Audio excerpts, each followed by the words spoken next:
Welcome to Linda's Corner. My name is Linda Bjork, and today we're going to be talking about the power and potential of choices. I'm grateful to welcome special guest Mike Acker. Mike is an executive and communication coach, a keynote speaker, and the author of 4 books, including bestseller Speak with No Fear, which was designated as the #1 book on overcoming fear of speaking on Forbes.com. You can reach Mike at Advanced Coaching and Consulting, and I'll include a link in the description. Welcome, Mike. I'm so glad you could join with me today. Linda, thank you. Thank you for having me on your show. And I'm really looking forward to just bringing some great content and value to your listeners today. Oh, thank you, because that is really what I'm all about. I desire to have good content, something that is worth listening to. Like you feel like you're a little bit better for having invested the time.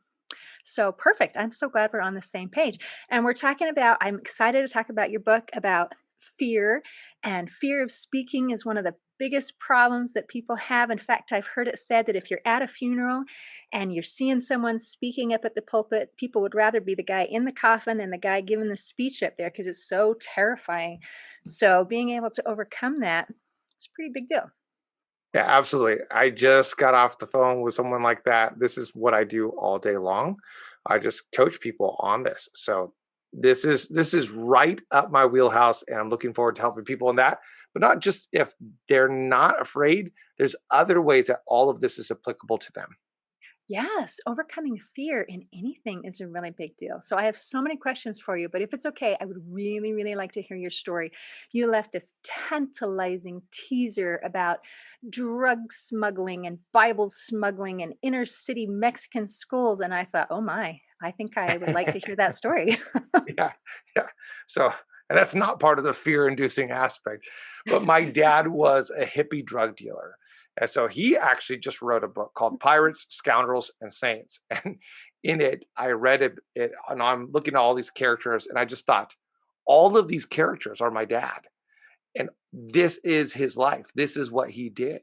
And he and my mom smuggled drugs from Colombia and Mexico and really all over the place. And they brought it up to Florida and they sold it pre-cartel days. So that was their life. And they had all these adventurous, interesting stories. And my mom, in addition, was a witch. And so in this whole milieu, they decided to have kids. And when they decided to have kids, they decided that they're going to switch out of drug dealing and out of drug smuggling and switch over to a more, a more Legal? accepted legal drug, coffee. Oh, okay. So they started a coffee company in about 1978, right around the time when Starbucks was gaining some traction in Seattle. They were also in Seattle, did it quite well, sold it a few years later for a lot of money. And into this whole world after my dad sold that coffee company, looking at what was next, thinking about going to do his bar exam. He and my mom were in Hawaii, and both of them around the same time had these radical transformations where my dad audibly heard God speak to him out loud and say, "Tim, I'm your friend and I'm for you, not against you." And so he audibly heard, and he actually said, "I am 100% in. God, anything you want, I will do. Anything you want, I will do." And at the same time, my mom, she was meditating. And when she meditated on the blood of Jesus, she felt a power course through her that was unlike anything else she'd ever experienced. And she said, "Whoever that is, that's who I want to follow." So they became Christians, and we were in Hawaii when it happened for both of them. My mom, I think, had it right before the trip to Hawaii. I was about 4 years old. And so my dad, in his drug smuggling glory, brought over some marijuana and a happy birthday Jesus cake because it was Christmas time. And with the hop hippie commune, they smoked pot and celebrated Jesus's birthday because he had just decided to follow Jesus, even though he had no idea What what that it meant. meant. Isn't So, that wonderful? oh, it's when I heard the story as a adult, I was like, oh, that makes so much more sense about my parents. I I get how these stories fit in that I heard about crashing a plane in Colombia. I'm like, why would you do that if you're an attorney? Because that's what I knew him as. So we're in Hawaii, and I can't remember exactly. We just sold the coffee company, and so we're just there. And my parents hear about Youth with a Mission, YWAM, and they went to this YWAM based and signed up with the founder of this movement and dove in. And that's where they got baptized in the ocean in Hawaii. And then we went on a 3-month mission trip to Hong Kong, China, Taiwan, Japan, Philippines, Korea. And we traveled around, saw a whole bunch. Came back, they put me in a Christian school. Came back, and my dad finished the bar and became a lawyer at a Christian law firm. And they got very involved in the Christian community, but not political Christians, not just churchgoer Christians, but the type who said, let's heal the world. Like our lives have changed so much by the choice that we made, and our lives have been changed so much by the choice he made, that let's make some new choices.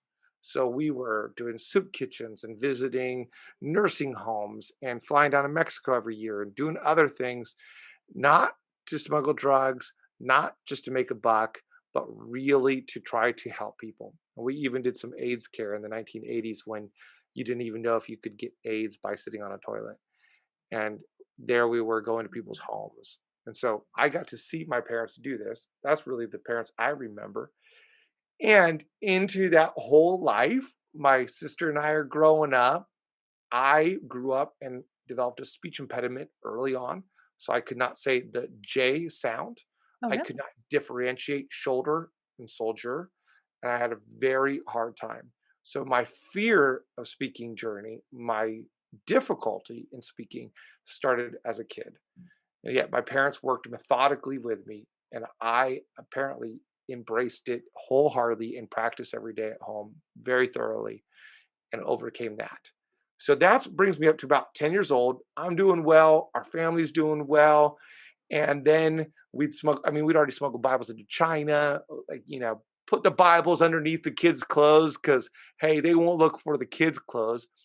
And so we smuggled Bibles to China. We're doing all this stuff, mission trips, going to Haiti, and life is fantastic. And then Linda, my dad comes home from his law job one day, and I'm about 10 years old, and he says at dinner, I quit my job. We're moving Wait, to Mexico. wait, what? Why? Yeah, he said, I quit my job. We're moving to Mexico. My mom and dad got up from the table and went and had an argument in the other room. Came back. My mom's not so happy. My dad's like, hey, this is how it's happening. After summer, we're going to move down to Mexico and we're going to live there for 9 months. So we went down there to be missionaries, and it was supposed to be 9 months. And I really struggled with the language. I just overcome my speech impediment, and now I was struggling with the language. I could not learn it. My sister was learning it. My dad already spoke it because you got to speak Spanish if you're smuggling drugs. There you And my mom was having a hard time. So I learned that this other kid had just done a full immersion, and he said it went great. So I told my dad, Dad, just put me into a school. I know we only have like 3 months left of the school year. Just put me in school. I already did all the schoolwork and homeschool. Just put me in the school, and I'll learn it that way. So my dad, having grown up in this very adventurous life, he goes, "Yeah, let's do it." Well, he knew from our mission work, he knew a fifth grade teacher, the grade I was in.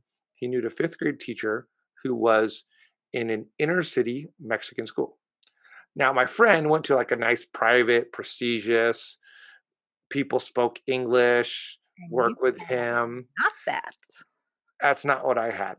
We drive into this inner city, like rundown Mexican school in 1990, maybe 1991. And he pulls up, and at the time, I was as blonde can be. I'm like blonder than your blondest hair. My hair was just white blonde. I was tall, buck tooth, like they stuck out there like horses. I had blue eyes, like I still do, and I was tall and all arms and legs. And So you my didn't dad, look like everybody else, huh? no, no, no, I don't I didn't look like anybody else. No one looked like You me. might have stuck out just a little bit. Yeah, when you're 11 years old, you just want to fit in. You don't care. Yeah. I And don't know if we so can I had relate this, to and my mom loved my blonde hair, so it like hung down to my chin, and nobody had hair like mine. So we go into the school, and my dad is just like the chameleon, and so he's like, "All right, Mike, you stay out here. I'm gonna go talk to the principal because he can talk his way into anything." It's 3 months to the end of school, and he's gonna talk them into letting me stay at school. He goes, "But if you don't like it, you don't have to stay." So I knew as soon as he left, I didn't like it. And I'm standing there, And pretty soon, the entire school heard that there was this phenomenon that was glowing white, and the whole school gathered around me, like teachers and everybody. And people would run up to me and touch me and run away, or run up and touch my hair. So I backed up until I was standing against a wall. And I Oh. had the entire school surrounding me. And I'm just standing there, just me. No teacher coming to my side. They're all with all the other kids. And they're laughing and they're yelling and they're saying stuff, right? I don't know what they're saying. They would send out people and they would touch me and say, "What's your name?" And then run away. So my dad comes out, he goes, "All right, Mike, pick you up at 2:30." So what happened to the "if I don't like it, I don't have to stay" plan? Did that apparently Yeah. was plan A and we've moved on to plan B? Yeah, yeah. So a couple girls grab my hand and pull me off to a classroom, and which I'm 11 years old, so that has like that's I don't like girls. That's just like cooties, right? This is not an exciting time. You're awkward, and then I got put in the class, and every single day people just laughed at me because everything I did was funny, and I was a phenomenon.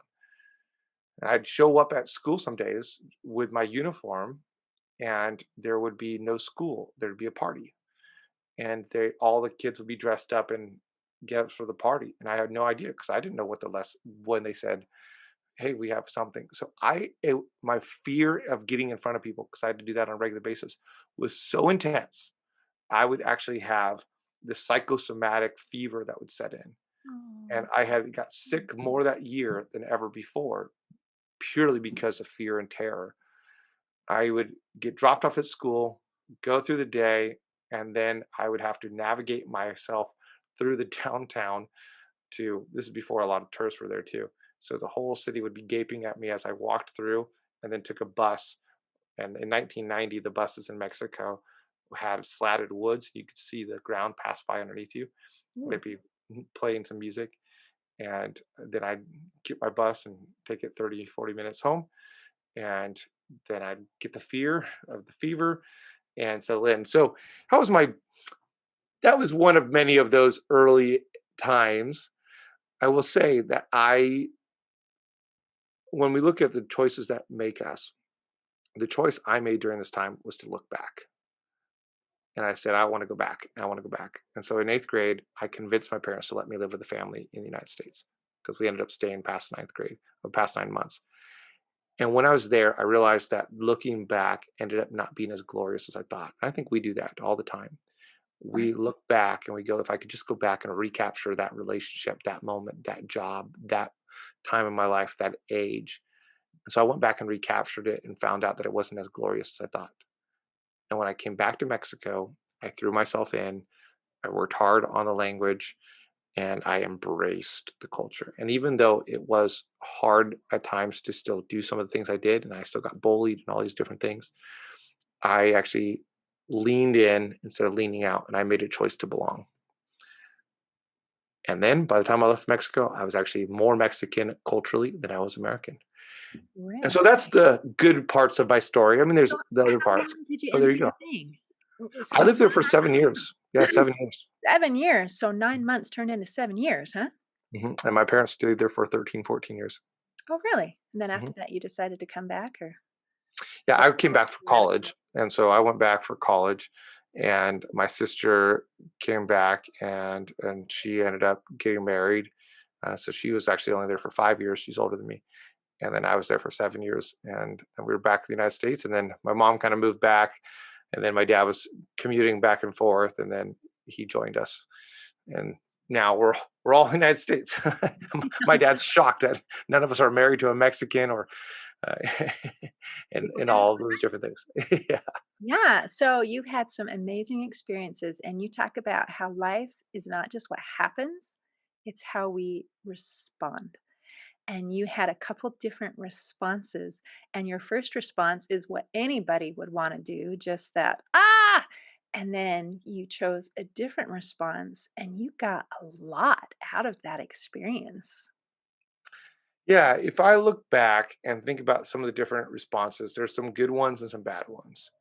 And I think one of the big ones was for me is the choice to belong. And so I've actually taught on this before Uh-huh. that there's often in our mind this victim mentality or this outsider mentality. We go into some place, a new job, and I just don't belong. I'm not like them. I'm not from this. I don't have that corporate background. I haven't been in sales. I haven't been in real estate. I haven't been in teaching. I'm new to this realm. I'm older. I'm younger. And so we're often looking for ways that sets us apart instead of looking at things that pull us together. And we even do this when we're speaking. One of the huge reasons why people are afraid of speaking, one of the huge reasons, it's one of the things I cover in my book, Speak with No Fear, is that when we're speaking, we're often thinking about what did they think about me? Well, that's an outsider perspective. Right. I'm not like them. I'm not there for them. They're looking at me. All eyes are on me. I got a whole school looking at me. And yeah, that brings terror when it's all about me. But one of the things I talk about in the book is it's not about you. And one of the things in life is it's not about you. In leadership, it's not about you. The more we can be thinking about how can I help the people I'm talking to? How can I help the people I'm serving? How can I help the community I just joined? The less we're going to have this reaction, fear, difference, opposition, negative response. You go into a new club or a church or a school, and if you're thinking of all the things that they're not doing right instead of how can I help, the difference is going to be huge. If you're going into a speech and you're thinking, what do they think about me versus how can I give them the information, the content, the resources, the education, the training they need? Well, the outcome is going to be very different. And in a leadership role, we need to be thinking again and again, I don't have people who work for me. I work for people. And so I'm here for them. That is amazing. And I can tell that you practice what you preach because when we first started, one of the first things you said is, I'm here to create value for the listeners. And so I can tell that you do that. And I love that this creates such a win win situation because by creating value, you really are giving a benefit to the people that you're serving or leading or both. Because I love servant leadership. That's my favorite type of leadership. And then, if it also can help you to be calm so that you can speak better and lead better and function better, that is a perfect scenario. Absolutely. And people will end up liking you more, they'll end up respecting you more, they'll end up following you more. Yeah, maybe not some people. Some people want the impressive, charismatic, powerful, forceful, whatever personality. Uh-huh. But most people are attracted to the type of person who's going to do something for them. And hey, I'm for you, I'm with you. I always tell people when I'm doing my coaching for communicators, tell them, look, you will impress people with your strengths. You'll impact people with your weakness. And so what are you going for? And some people want to impress. So I could come up here and say, Linda, look at what I've done. I've achieved this and I've achieved this and I've achieved this. And isn't that cool? Look at what I've achieved. And by the end of the time, you and your listeners might go, wow, that's impressive. But they're not walking away with anything that made a difference in their life. Versus you come and say, man, I stood up in front of people and I cried in bed at night. And I remember being so embarrassed and so frustrated when I would talk and couldn't say the just sound. And it was just miserable. And I remember that. And I remember coming back to the United States and not knowing how to belong and speaking from an American audience. And all of a sudden, here I am in college and having to speak, and all the lights crowd around me. And I was anxious and I sped through the entire talk. And so, those talks right there, they don't impress you. You're not like, wow, good for you. But they impact you because your audience and you think, oh, yeah, I get that. And now we've got a bridge. And then I could talk about how I've walked through it, and then I can help people walk through it as well. And that creating of a bridge and creating unity. I love these topics. I love where this is going. And this became such a huge topic in my own life that I started diving in more and more into the study of emotional intelligence. Because when you're speaking and communicating and leading, you need to be emotionally intelligent. You need to be intelligent about, is the audience with you? Are they for you? Have you connected? So even in what 2 weeks from now, my book Connect Through Emotional Intelligence launches. It's my whole study on this. It's my study of, and really I put it into a framework of understand me, understand you, understand us, because a lot of times we try to understand others, or we try to understand ourselves, or we try to understand how we can work together. But really, understanding of myself, my own weaknesses, my own strengths, what I have to give, what I don't have to give, understanding you and who you are. Now I can understand you as the audience and you as the people I'm working with. And now I can understand how we work together. That's beautiful. And that creates a three-part, a triangle, which is the strongest base, the strongest shape. That's very clever.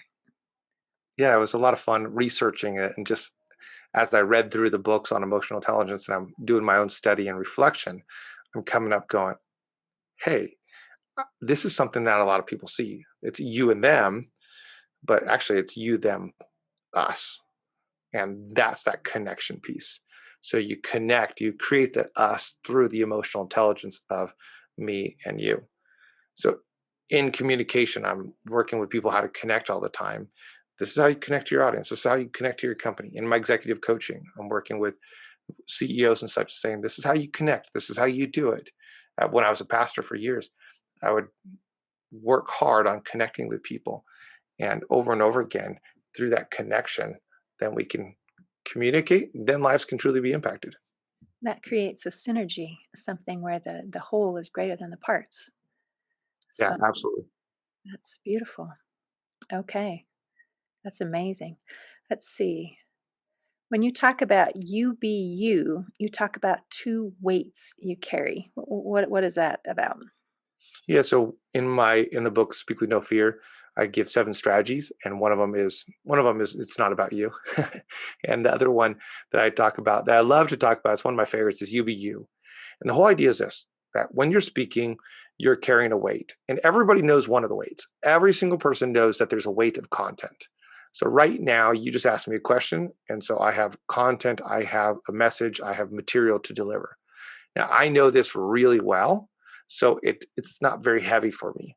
But if you asked me, Mike, explain nuclear fission, I don't know anything about nuclear fission.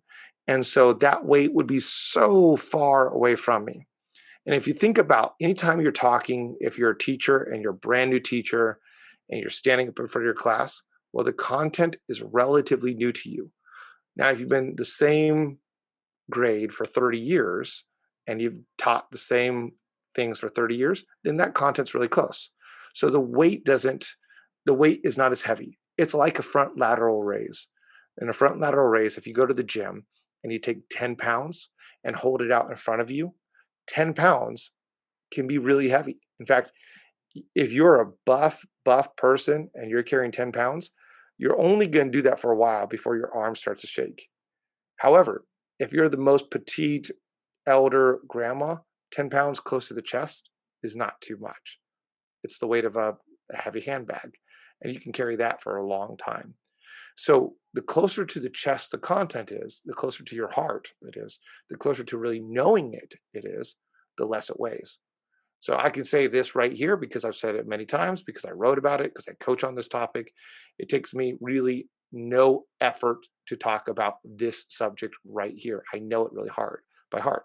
The first time I did it, it was a little bit more shaky. It was out here. The more we know the content, the more we're holding it closer to us. It's still a weight because I still got to work to get it across. Right? It still should weigh on me, and it should be a burden to me that I'm trying to get out, and a burden for this message. Now, a lot of people understand that and they go, yeah, the weight of content, I get that. Totally. If I don't know it, it makes me less confident. If I know it, it makes me more confident. But there's a second weight. And the second weight is the weight of personhood. It's who you are. And the less you know yourself, the more you're like that 10-pound weight far away from the body. And the more you know yourself and are comfortable with yourself and really accept yourself, and yes, improve yourself, and yes, appreciate yourself, but you really know yourself and accept yourself, the less this is going to weigh down on you. What a lot of people do is that when they get up in front of people, they try to become someone else. And instead of being themselves, they try to be like that person. And what they need to do is know who they are and then be comfortable with who they are. Get better at their skills, absolutely. Don't make it an excuse for not doing anything. But really accept who you are, and then communicate out of who you are, not who you maybe wish you could be. Wow. Okay, that's deep. I'm going to be thinking about that all day. Okay, so the weight of who we are and being able to understand and accept ourselves, that's so huge. As I talk to different people with all different kinds of expertise in life and in their careers, everything comes back to working on ourselves and accepting ourselves and loving ourselves. There doesn't seem to be any career, any anything that can escape that. We become better at what we do when we become better at knowing who we are. Very true. And I mean, when you look at emotional intelligence, the whole basis of emotional intelligence is self awareness, self awareness, then self regulation, and then self motivation. And so it all starts with self before you do anything else, before you understand, empathize, explore whatever it is that someone else is doing. And before you build a connection, it starts with self. And even sometimes when I talk about this, people say, well, it's not about you. So how does it's not about you, but it starts with you? How do those two things coincide? And a bit of a paradox. And yet, Yet, if you don't know yourself, then you're not going to be comfortable with yourself enough to serve others. And if you don't know what you have to give, and maybe I think I'm the best at something, something, and if I'm not self aware about it, then I can't actually serve. Or if I don't know that I'm coming across this way, if I'm not self aware and I can't regulate that, then I can't serve. So I got to be aware of who I am. And I'm the only one responsible for me. No one else is responsible for my emotions. No one else is responsible for my motivation, for my actions. I am responsible. So I have to be responsible and aware and take control of myself so that I can go out there and help serve and make it about others. right. And I think when we're more comfortable with ourselves, then we're not thinking it's about me, it's about me. Need to look cool, I need to sound cool, I need to sound whatever, because that's not even part of the equation.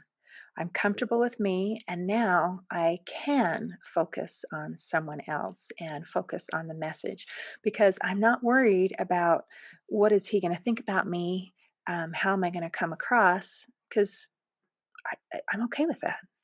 Mhm. Yeah, absolutely. I mean, that it encapsulates it so well. And the more that we get to the spot where we accept ourselves on stage, the less that we'll try to be a poor imitation of someone else, and we can become the best version of ourselves. I'm glad you brought that up because I have seen someone speak who is very, very good. And I saw one of their, I guess you would say students, as this is a mentor, trying to copy the style, copy the stories, copy the whatever. And it looked so fake. It looked like a copy, it looked like an imitation, even though what they were copying was a good thing. It didn't come across very genuine. And then when this man, he was a guy, he kind of broke off and started his own company, I heard him speak a second time, and he was a totally different person. He was himself. And then he was super successful. And, a whole bunch of other things followed, but it was really interesting to watch those two different speeches that were night and day. Yeah, absolutely.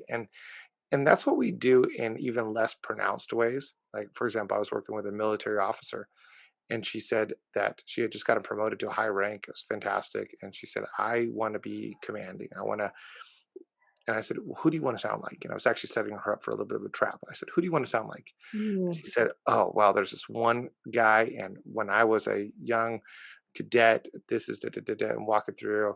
I said, well, tell me about him. And I said, well, he was probably about 60 years old. And he comes in, he's just got this booming voice. And he just comes in. And as soon as you walk in, he's just big and in charge.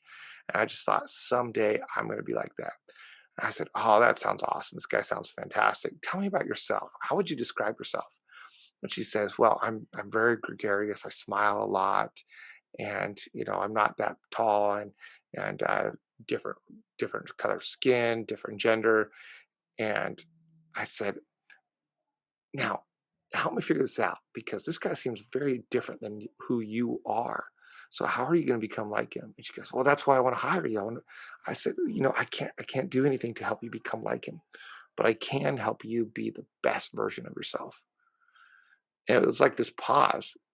And she had been trying to live out this other personality, and it was very shaky. But once she realized that she didn't have to sound like him to sound good, and once she didn't, it was just like that person you said, moved out from that shadow, and she was able to embrace this her role and embrace her ability to communicate. She did it fantastically. In fact, I'd say it was probably more fun and more relevant to today than the other person. Wow. Boy, that's beautiful. And that gives excuse me, that gives hope that I mean, we're not cookie cutter people. We all have our different experiences and we have our different personalities and we have our different strengths and our different weaknesses. But from your approach of being the best version of yourself, then each person has something that they can contribute. And we don't have to be cookie cutter. We can give what we have to give and help create a beautiful, cohesive whole. Right. Yeah, absolutely. And that cookie cutter mentality of just trying to be like someone else, I mean, it doesn't do anybody justice. Because if I want to listen to Steve Jobs, I should just listen to Steve Jobs. But if I want to listen to a poor imitation of Steve Jobs, yeah, I mean, I don't. I want to just listen to the real thing. And yeah, like I love to buy. I don't like buying covers of albums, like those compilations that artists do. That's like, hey, in honor of the Beatles, we're going to do this. I'm like, nah, let me just listen to the Beatles. And likewise, don't try to take on the voice of someone else. What a lot of people do, and like probably the gentleman that you were talking about, is that they listen to the same person so often that they start sounding like them. So I tell people, when you listen to somebody, a podcast or a sermon or a CEO or speaker or a comedian, make sure you don't just listen to one, because, and this is actually in the book, don't listen to just one because you'll become a clone. Don't listen to two because you get confused. You bounce back and forth and it's distracting. Listen to three so you can see the uniquenesses and in all of them and take on certain aspects that are like you. So when I listen to Jim Gaffigan and I'm like, okay, there's some things that Jim Gaffigan does that I could do. I can grab a hold of that. But it fits me. And I listen to Chris Rock, I'm like, I know his personality and his difference, it's too different for me. I can't do that. I listen to Tom Hanks and I'm like, okay, there's some things I can do that he does. I listen to TD Jakes and I can be wowed by him and I can be reminded that he has great vocal variety. So I can be encouraged to have vocal variety, but I can't do a lot of things he does. And so as I listen to these different people and different speakers and different bosses and different people who have mentored me, I can take on aspects, but only aspects that fit with my own personality. It's like if you go into a shopping mall, I can look at the different mannequins at the different shopping mall stores, and some are going to fit me better. If I go into, I don't know, like a female store, I don't wear female clothes, so none of them are going to fit. I can go those that look great, and I like the color selection. Maybe I need more color, and I could go into a a hip PacSun or Zoomies and be like, I could see why that's cool, and I like how they, but it doesn't fit me. I can go into Gap and go, okay, there's a little bit more here that fits me. And I can go into the different stores, but I really need to I can be inspired and learn from some, but I got to stay with what fits me, my stage of life, my background, and such. That is beautiful. And being authentic and allowing yourself to do that and stretching and reaching out a little bit, but still making sure that it connects with your authentic self. That's right. It's amazing. Excuse me. Well, is there anything else you want to cover? Is it okay if we wrap it up? Hey, that's great. I think we've given some great things for people to think about and to grab a hold of. Ultimately, I tell this people this again and again, wherever you are, it's not where you have to stay.